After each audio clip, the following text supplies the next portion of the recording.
¿Qué tal? ¿Qué tal, mis queridos amigos y amigas? Un gran gusto saludarles en el nombre de nuestro Señor Jesús.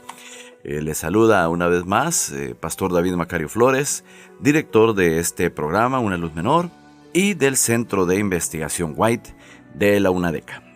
Aquí me encuentro listo ya para compartir con cada uno otras historias relacionadas con nuestros pioneros, hombres y mujeres creyentes del siglo XIX que entregaron sus vidas a favor de la causa, la predicación del Evangelio.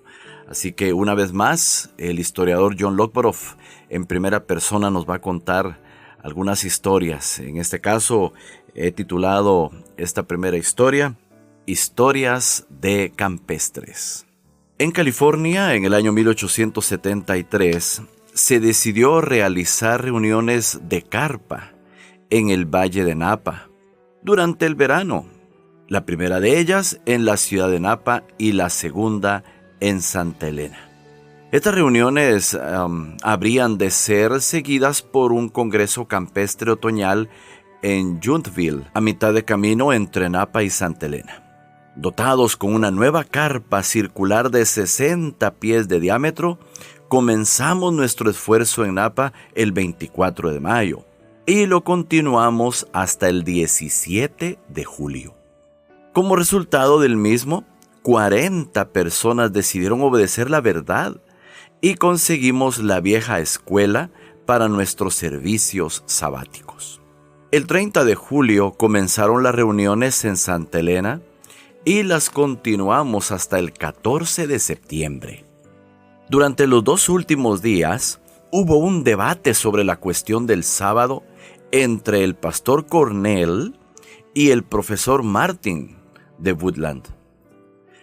Al terminar, el mismo pastor McCorkle, un pastor local, solicitó una donación para cubrir los gastos de viaje del profesor Martin. La audiencia expresó su deseo de que se tomara una colecta y se la dividieran entre los que habían debatido.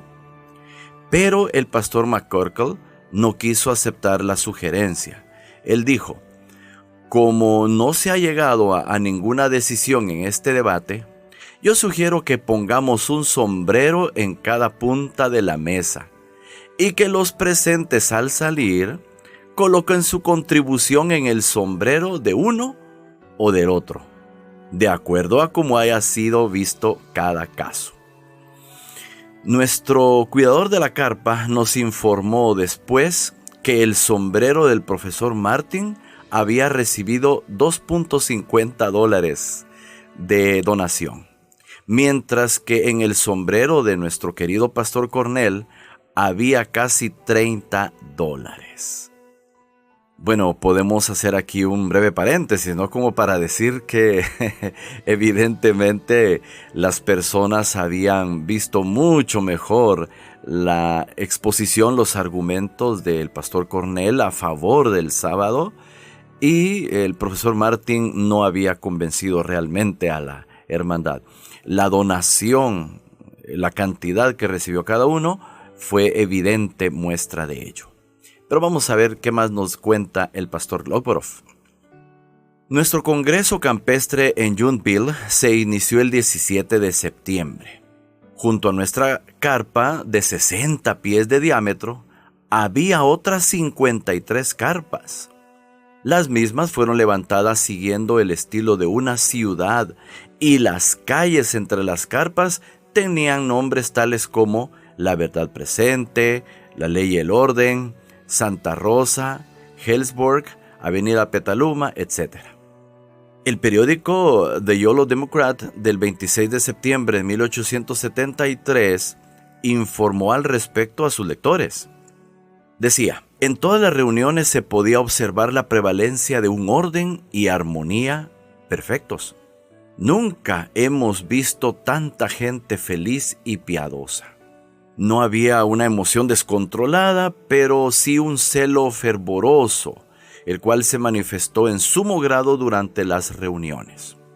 Durante una reunión de oración se dieron 117 testimonios durante 53 minutos.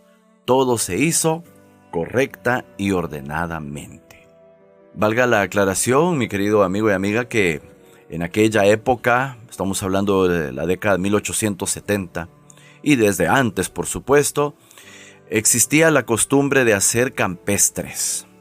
En esos campestres lo que se hacía es que la gente se iba, como la palabra lo dice, ¿verdad?, al campo, lejos de la ciudad, huyendo del bullicio y todo eso de la ciudad, a concentrarse en un lugar natural, a orillas de un río, a orillas de un lago, bajo la sombra de los árboles, y ponían distintas carpas, algunas más grandes que otras, y el objetivo era convivir como una comunidad de creyentes. Era como llevarse al campo allá y hacer un pueblito en el campo, un pueblito de puras personas creyentes, donde todo era alegría, compartir la comida, alimentos, compartir amistad.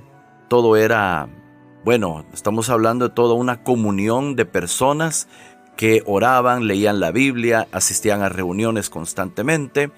Bueno, se desconectaban de las cosas de la vida citadina y se concentraban en asuntos espirituales y hacer de esa convivencia un pedacito de cielo en la tierra.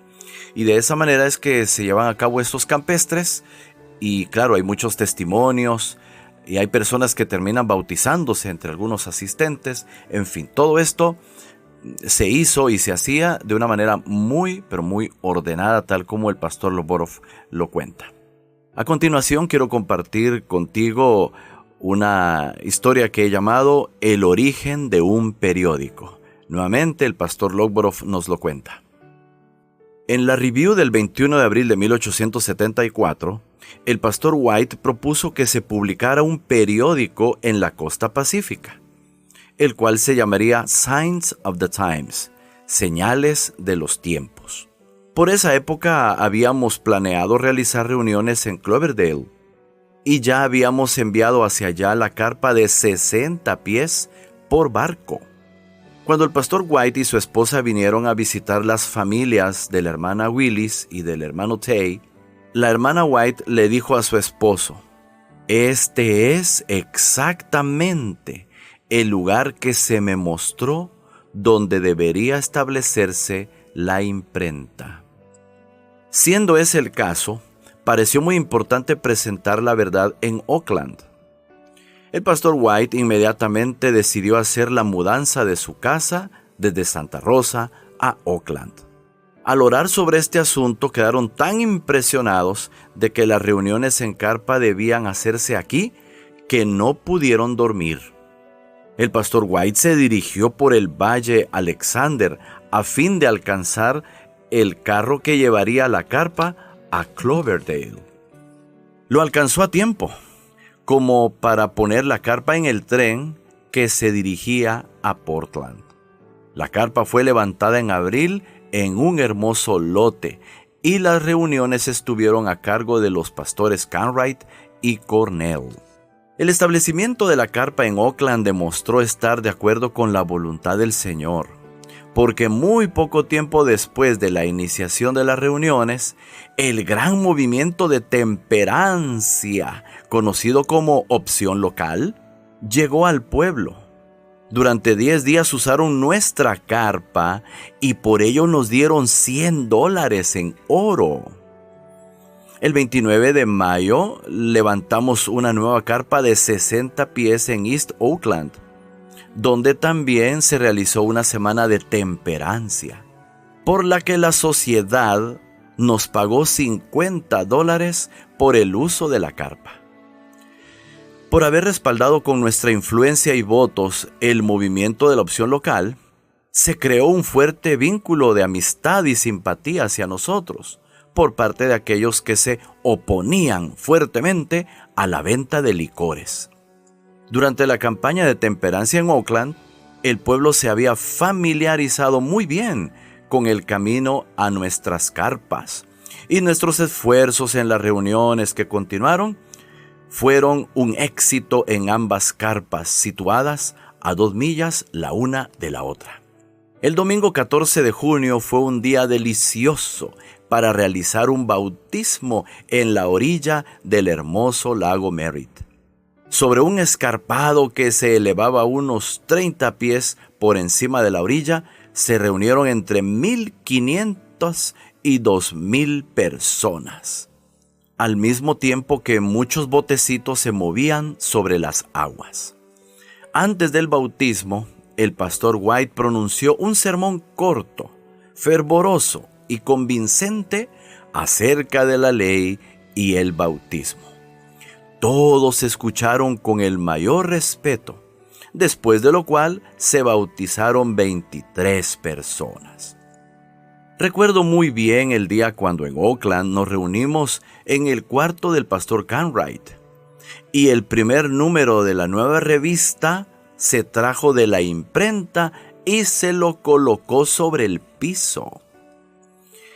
El pastor y la señora White, el pastor y la señora Carnwright y yo mismo nos inclinamos en oración y pedimos la bendición de Dios sobre la nueva revista, el nuevo periódico. Había sido con temblor y ansiedad, y sin embargo con fe en Dios que el pastor White se había embarcado en esta empresa. El tiempo se encargó de demostrar que era precisamente lo que se necesitaba. Y fueron muy buenos los logros de este instrumento impreso, de este nuevo periódico.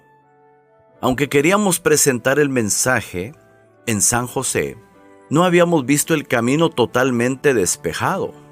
Pero ahora, la gente del movimiento de temperancia nos solicitó una de nuestras carpas para realizar reuniones allí y nos dio $100.